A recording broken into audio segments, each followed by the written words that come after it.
आज आज शहीद दिवस उपलक्षे मु आज लुणिया माटी को आसी जगह शहीद नगर को तो यहाँ मो बहुत बड़ सौभाग्यर दिन जे आज ये माटी मु पाद दे पार्ली एवं से भली शहीद मान कथा भी आम जानिले एवं जालियानवाला बागर गोटे जो बर्बरचित कांड होता ता परवर्ती समय लुणिया माटी शहीद नगर से भली घटना घटी सरदार नेतृत्व में जो 9 जन शहीद होते से समस्त को हृदय भक्तिपूत मु श्रद्धांजलि अर्पण करुच्ची एवं आम समस्त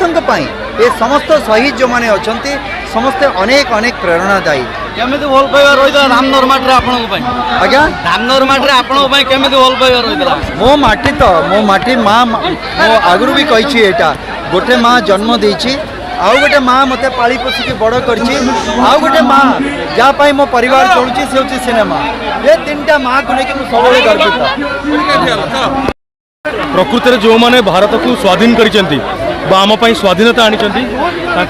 मन पकड़ सम्मान कर आज ये दिवस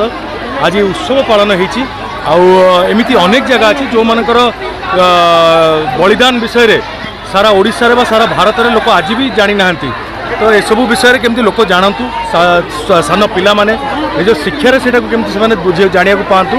एथि आज माननीय मंत्री आह्वान देछन आमे माने आह्वान देछु आ गर्व लगुच खुशी लगुच आज ये पवित्र माटी रे सेडा है जो 9 जन सरदार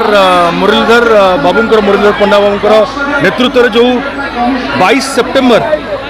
1942 मसीह जो बलिदान जो देते आज आम सम्मान दे पारचु ये पवित्र माटी पाद दे पारचु मुंडिया मारी पारचु से गर्वित बहुत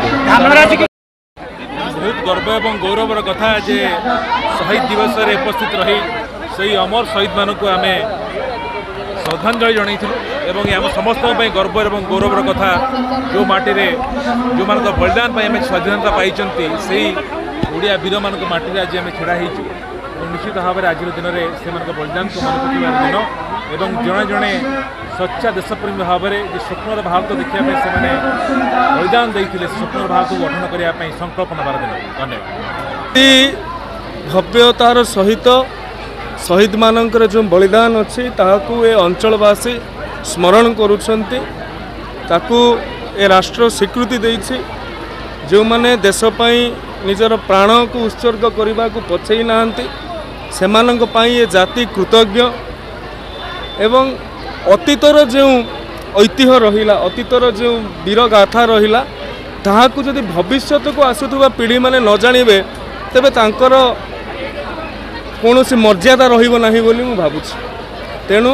ये पीढ़ी पर पीढ़ी वीरत्वर कथा ऐतिह्यर कथा अतीतर कथा को प्रवाहित करिवार परंपरा आज अत्यंत भव्यतार सहित शहीद नगर माटी रे जोठी 9 जन निज जीवन को बाजी लगे प्राणबली उत्सर्ग कर देथिले सेही मानक स्मृति उद्देश्य रे सकाळु तिल तर्पण ठारू आरंभ करी रक्तदान शिविर चित्रकला प्रदर्शनी बालुका शिल्प प्रदर्शनी कविता पाठोत्सव साधारण सभा पंक्ति भोजन ठारू आरंभ करी ये सांस्कृतिक कार्यक्रम पर्यंत जो भली भाव में ये साधारण लोक मानकर उत्साह रही निश्चित भाव में ये दिवस आगामी दिन में एक राष्ट्रीय महोत्सव भाव में परिणत हेब से उत्सव आम पालन करवा से वीरत्वर कथा को मन पकाई आज अंचलवासी शपथ नहीं मु समस्त पाखे कृतज्ञता ज्ञापन कर देखु शहीद पीठ को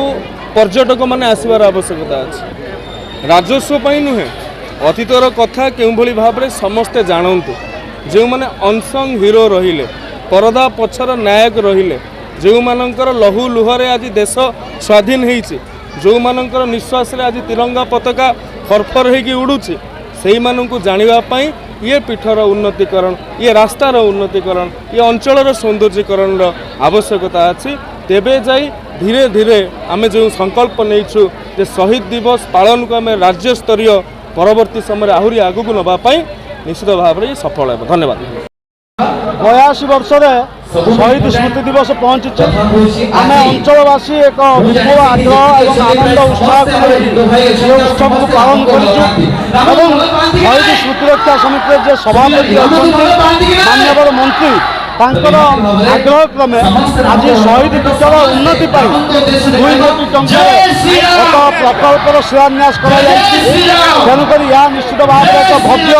ଏବଂ ସ୍ମରଣୀୟ କାର୍ଯ୍ୟକ୍ରମ ଭାବରେ ସବୁଦିନ ପାଇଁ ଆମ ଅଞ୍ଚଳବାସୀଙ୍କ ମନରେ ମନେ ରହିବ। ଏଥିରେ ଦ୍ୱିମତ ହେବାର ନାହିଁ।